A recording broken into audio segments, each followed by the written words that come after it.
Riwayat hidup Marie de la Passion. Pendiri Tarekat Fransiskan Misionaris Maria.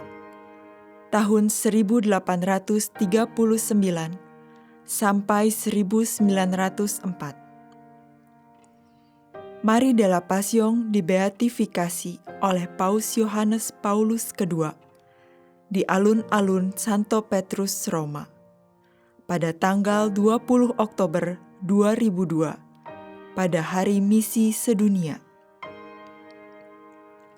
Marie de la Passion membiarkan dirinya dibentuk oleh Tuhan.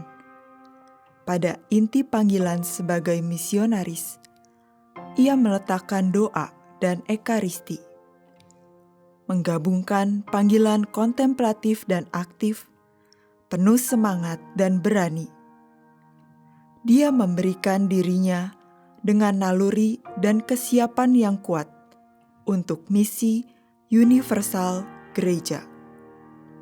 Dikutip dari homili Bapak Suci.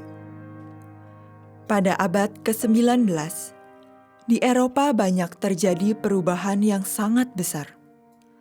Dengan sedikit variasi saja, akan mengubah untuk selamanya beberapa kondisi dan cara hidup yang sudah diikuti sejak berabad-abad sebelumnya. Revolusi akan membangkitkan rakyat, dan monarki akan goyah. Negara-negara dibentuk, gereja Katolik dipertanyakan, dan dikepung seperti benteng. Pada tahun 1860, negara kepausan jatuh dan menjadi akhir dari periode ini. Di tengah badai ini, gereja mencari identitas dasarnya. Dan pada saat itulah, seorang wanita menerima panggilan kasih dalam hatinya.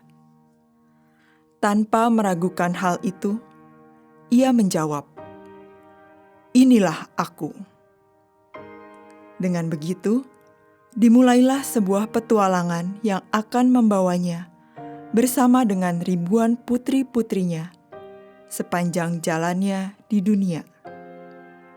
Misinya membentuk sebagian dari hidupnya dan mempersembahkan hidupnya ini seperti Kristus dan juga menarik orang lain kepada ekaristi. Seluruh dunia adalah rumahnya, seperti juga kebesaran Tuhan. Tahun 1847, Helen berumur 8 tahun. Keluarganya pindah ke Vannes karena ayahnya naik pangkat menjadi kepala insinyur di kota ini yang menyebabkan gangguan dalam keluarga.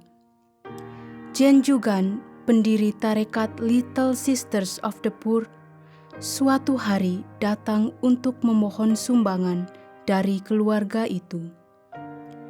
Ia bertanya kepada kakak adik itu, "Siapa dari antara kalian bertiga yang ingin menjadi suster?" Helen berteriak, "Aku tidak mau. Aku tidak mau meninggalkan ibu." Jane Jugan tersenyum dan menjawab, "Yang berkata aku tidak mau sudah merasakan sentuhan rahmat itu."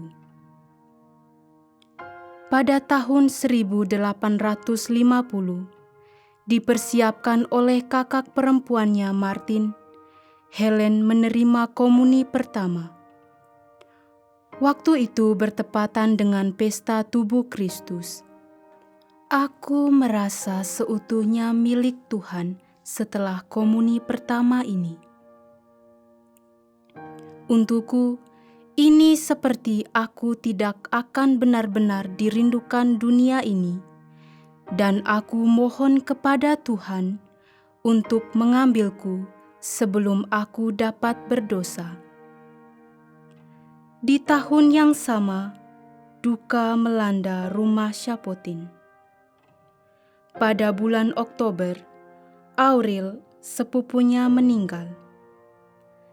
Dia lebih tua 4 tahun dari Helen. dan ia adalah teman terdekatnya. Martin, kakaknya tercinta, meninggal 2 bulan kemudian. Lalu 4 tahun kemudian, saudarinya Louis yang meninggalkan 2 anak yatim piatu yang masih kecil. Helen menderita dan bertanya pada diri sendiri tentang kehidupan, kematian, dan dangkalnya kehidupan duniawi.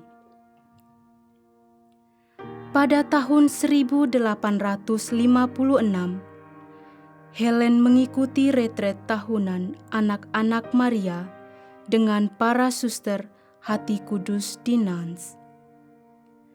Pembicaranya adalah Pastor Lavin, seorang Jesuit yang meramalkan, di kapel ini ada sebuah jiwa yang Tuhan cari, ingini, dan pilih. Marilah kita semua berdoa untuk dia dalam adorasi sakramen Maha Kudus. Helen mengetahui bahwa dialah jiwa ini, dan pada hari terakhir saat adorasi terakhir kepada sakramen Maha Kudus dimulai, Tuhan yang sampai saat itu telah menjadi Tuhan yang menghukum, mengungkapkan dirinya sebagai Tuhan yang adalah cinta tak terbatas dan keindahan yang sempurna, yang dapat memuaskan kehausannya secara mutlak. Kehidupannya akan berubah. Helen sudah yakin akan menjadi seorang biarawati. Pada akhir tahun 1858, Pater Lavin dengan otoritas yang menghubungkannya dengan seorang bapak pengakuan, merayu dia untuk mengikuti retret dengan tarekat Ladies of the Cenacle di Paris. Ibunya tidak menyetujui putrinya menjadi seorang biarawati. Meskipun begitu, ayahnya berjanji untuk mengantarnya sendiri ke Paris. Beberapa hari sebelum keberangkatannya, Nyonya Deschapotin mengalami stroke dan meninggal dalam beberapa minggu.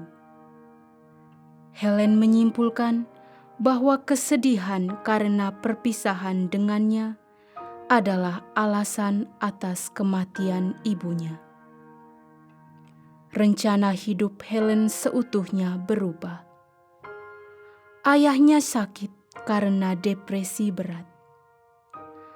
Helen kewalahan dengan tanggung jawab yang harus dipikulnya untuk seluruh masalah keluarga. Panggilan religius dan tujuan dari seorang gadis dengan cita-cita yang kuat harus ditunda dulu.